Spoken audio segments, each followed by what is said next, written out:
ابھی ہم دیکھ رہے ہیں کہ صدر آزاد جموں کشمیر بیرسٹر سلطان محمود چودھری صاحب جو ہیں برطانیہ وہاں پہ موجود ہیں، وہاں سے انہوں نے آگے برسلز جانا ہے دیگر علاقوں میں. آپ اس کو اگر ہم بیس کیمپ کی حکومت ہم تو کہتے ہیں، اس کی لیگل پوزیشن جو بھی ہو دنیا میں، آپ کیا سمجھتے ہیں کہ بیرسٹر سلطان محمود چودھری ریاست آزاد جموں کشمیر کے اس حصے کے صدر کی حیثیت سے بہتر طریقے سے کیا کردار ادا کر سکتے ہیں ان ممالک میں موو کرتے ہوئے؟ انصاری صاحب، ہم ان کو ویلکم کرتے ہیں، لیکن ساتھ ہی یہ تنبیہ بھی کرتے ہیں کہ یہ ان کی آمد کا کوئی پہلا دن نہیں ہے، وہ آتے جاتے رہتے ہیں. آزاد کشمیر کے لیڈران یہاں آتے ہیں. دنیا جو ہے یہ اس وقت گلوبل ولیج ہے اور ہر چیز ٹرانسپیرنٹ ہے. ان کی کوئی آئینی حیثیت انہوں نے اپنی تعین نہیں کی ہے، کوئی قانونی حیثیت. برطانیہ کی پارلیمنٹ میں جو اپنے ارکان آزاد کشمیر کا جن کا تعلق ہے پاکستان سے، ہم جو لوگ ہیں برٹش کشمیری، برٹش پاکستانی، ہم ادب احترام کریں گے، لیکن یہاں کا جو سسٹم ہے، سسٹم ان کو ایک عام شہری کی حیثیت سے ہی تسلیم کرے گا، اور ہماری وساطت سے ہمارے معزز مہمان کی حیثیت سے ان کو لوگ ویلکم کریں گے، لیکن ان کا کوئی افیکٹو رول نہیں ہوگا مسئلہ کشمیر پر.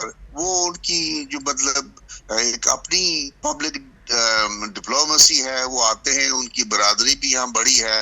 اور آپ دیکھیں گے کہ یہ دیکھنا ہوگا کہ ہاؤس آف کامنز میں کون لوگ ہوں گے سامعین، آڈینس ان کا کون ہوگا. کیا وہی پچھلے 30 سالوں کے کشمیری 10 12 20 یا 30 ہوں گے، یا کوئی ایک ایسی آڈینس جس کی ہمیں کل ضرورت ہے. اسی طرح برسلز میں علی رضا سعید صاحب جو ہیں بہت معتبر ایک حوالہ ہے وہاں، لیکن سوال یہ ہے کہ کیا یہ وہی جو جس طرح فاروق حیدر صاحب جاتے تھے یا باقی آزاد کشمیر کے لوگ جاتے ہیں، کیا وہی سلسلہ ہوگا؟ ان کو how best he is received by the people، لیکن ان کی جو بھی وہاں پذیرائی ہوگی وہ ان کی اپنی حیثیت سے نہیں ہوگی، وہ علی رضا سید کے کام کی وجہ سے. اور برسلز میں آزاد کشمیر کے جو لوگ ہیں وہاں کی شہریت، ان کے حوالے سے ان کو پہچانا جائے گا، آزاد کشمیر کے صدر کی حیثیت سے نہیں. آزاد کشمیر کی حیثیت صدر کی حیثیت سے وہ اس لیے نہیں پہچانے جائیں گے کیونکہ جو آئین آزاد کشمیر ایکٹ 74 اس میں جو ٹیمپلیٹ کے تحت ان کی ذمہ داریاں تھیں، جب انہوں نے وہ اپنے گھر میں نہیں نبھائیں تو غیر وہ بھی چشمہ پہنتے ہیں. انہیں بھی پتا ہے کہ آزاد کشمیر کدھر ہے، سری نگر کدھر ہے، راولا کوٹ کدھر ہے، مظفر آباد کدھر ہے، میرپور کدھر ہے. آج کی دنیا میں یہاں کا انگریز جو ہے وہ آپ سے مجھ سے زیادہ آزاد کشمیر پر اس کی علمیت ہے، انڈرسٹینڈنگ ہے. تو یہ میرے خیال میں it would not be that effective. لیکن ہمارے مہمان ہیں، ہم کوشش کریں گے اور دعا بھی کریں گے، اور یہ کوئی نئی چیز نہیں ہوگی. ان پرانی چیزوں میں ایک نئی چیز، ایک نئی ڈیٹ میں ان کی آمد ہو جائے گی. اور ایز اے کشمیری اور جس کا اس وقت گھر وہاں ہندوستان کی فوج کے قبضے میں ہے، میں یہ محسوس کروں گا کہ میرے گھر کے پاس جو فوجی ہے وہ تو ہلے گا نہیں بیرسٹر صاحب کے یہاں آنے اور چلے جانے سے. جناب ڈاکٹر سید نذیر گیلانی صاحب، ایک چیز میں آپ سے آپ کی معتبر اور محترم رائے لینا چاہوں گا. ابھی ہندوستان کی جو حکمران جماعت ہے بی جے پی، ان کی ایک ترجمان نے بلاسفیمس قسم کے ریمارکس دیے جس پہ پوری عرب ورلڈ جو ہے فرسٹ ٹائم ہسٹری میں ہم دیکھ رہے ہیں کہ جو غم و غصے کا شکار ہوئی اور ہندوستان کا بائیک آؤٹ کیا گیا عرب کے بہت سے ممالک کے اندر. کیا اس موقع پہ اگر وائزلی پاکستان اس چیز کو دنیا کے سامنے پیش کرے اور بتائے کہ دیگر مذاہب کے ساتھ، مائنورٹیز کے ساتھ ہندوستان کی so called democracy and secular جو وہاں پہ اسٹیٹ وہ دعویٰ کرتے ہیں، وہ حکومت کیا سلوک کر رہی ہے، تو کیا دنیا کو تھوڑا بہتر انڈرسٹینڈ کرنے میں مدد نہیں ملے گی؟ صادق صاحب، یہ کوئی نئی بات نہیں ہے. ہندوستان کا آئین جس معتبر شخصیت نے لکھا تھا، بابا صاحب امبیڈکر، تو جب اس نے آئین ہندوستان کا تیار کیا تو وہ چھوٹی ذات کے تھے، دلت سے تھے. تو انہوں نے گاندھی کو کہا کہ میں نے آئین تو لکھا لیکن میں اور میرا قبیلہ اس آئین میں اب بھی دلت ہی رہے گا. تو پھر امبیڈکر 5 لاکھ اپنے قبیلے کے لوگوں کے سمیت بدھ مذہب میں چلے گئے تھے. یعنی یہ حال اس صاحب کا تھا کہ جس نے ہندوستان کا آئین لکھا وہ بھی اپنے آپ کو غیر محفوظ اور کمتر سمجھتا تھا. تو جو ہندوستان میں یہ جو مسلمانوں کے بارے میں کہتے ہیں جی کہ مین پروپوز کرتا ہے آدمی، اللہ جو ہے ڈسپوز کرتا ہے. تو ہندوستان کے جو لوگ ہیں اب یہ میرے خیال میں چند دنوں سے وہ محسوس کرنے لگے کہ ظلم کی انتہا کے بعد ریورسل ہوتا ہے. تو مسلم ممالک کو ہی نہیں بلکہ ابراہیمک فیتھ میں جو لوگ ہیں، جودائزم ہے، عیسائیت ہے، مسلمان ہے، 3 مذاہب کے لوگوں کو سامنے آنا چاہیے. اور دنیا کے تمام ان لوگوں کو جو دین اور لا دین، جو دین پہ بلیو کرتے ہیں اور جو دین پر نہیں بھی کرتے ہیں، ان سب کو ہندوستان کے اس بڑھتے ہوئے ریلیجس جو کی منافرت ہے مسلمانوں کے بارے میں بالخصوص، تو یہ ہے کہ how best we advocate our case. مسلمان جو ہیں یہ بڑے ہی تحمل کی جنگ ہے، انگیجمنٹ کی جنگ ہے. جہاں فیتھ میں تو ہم ایک دوسرے کا تو بڑا احترام ہونا چاہیے. تو ہندوستان میں جو لوگ ہیں، جو دور اندیش لوگ ہیں، مذہب کا احترام کرنے والے لوگ ہیں، میرے خیال میں سونر اور لیٹر ان کو اس بات کا احساس ہوگا کہ اس وسیع دنیا میں ان کا جو یہ ظلم ہے یا مذہبی منافرت ہے، اس کی عمر جو ہے بہت کم ہے. جناب ڈاکٹر سید نذیر گیلانی صاحب، آپ نے قیمتی وقت دیا، ہمیں گائیڈ کیا، بڑی بڑی مہربانی، بہت بہت شکریہ آپ کا سر. جی سامعین، آپ نے ابھی اس وقت گفتگو سنی ڈاکٹر سید نذیر گیلانی صاحب، جو کہ مسئلہ کشمیر کے حوالے سے، کشمیر کیس کے حوالے سے ان کو ایک اتھارٹی جو ہے پوری دنیا میں سمجھا جاتا ہے.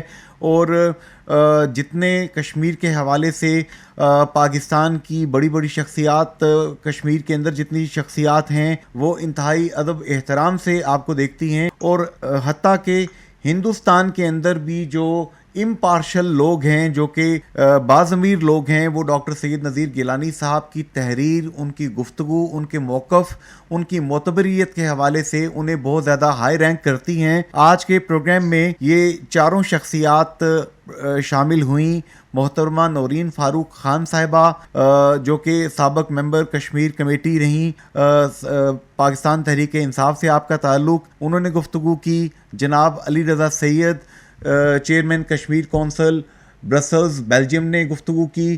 اور مبشر لون، جو کہ برنلے سے ہمارے ساتھ شامل ہوئے اور پروگرام کو سم اپ کیا، دریا کو نہیں بلکہ سمندر کو کوزے میں بند کیا. کشمیر کے حوالے سے اتھارٹی رکھنے والی شخصیت doctor Syed Nazir Gilani, founder president Jammu Kashmir council for human rights. اور ان سب کا یہ کہنا ہے کہ مسئلہ کشمیر کے حل کے لیے مؤثر انداز میں دلائل کے ساتھ چلنا، UN ٹیمپلیٹ کے ساتھ، جیسا کہ ڈاکٹر سید نذیر گیلانی صاحب نے کہا کہ یونائٹڈ نیشن نے جو ایک پرنسپل ضابطہ طے کر دیا کہ یہ ہے مسئلہ کشمیر، اور پاکستان کی آبلیگیشنز کیا ہیں، ہندوستان کی کیا ذمہ داریاں ہیں، اور آزاد جموں کشمیر، مقبوضہ جموں کشمیر، ریاست جموں کشمیر کہنا چاہیے، جتنی اکائیاں ہیں وہاں کے رہنے والے لوگوں کے کیا کیا حقوق ہیں، پلیبیسائٹ کے لیے کیا کیا چیزیں ضروری ہیں،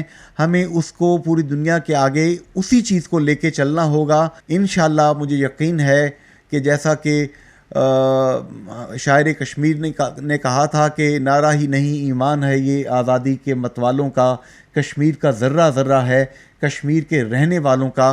انشاءاللہ کشمیر آزاد ہوگا. آج کے پروگرام سے جنید انصاری کو اجازت دیجیے. فی امان اللہ، اللہ حافظ اینڈ گڈ بائے.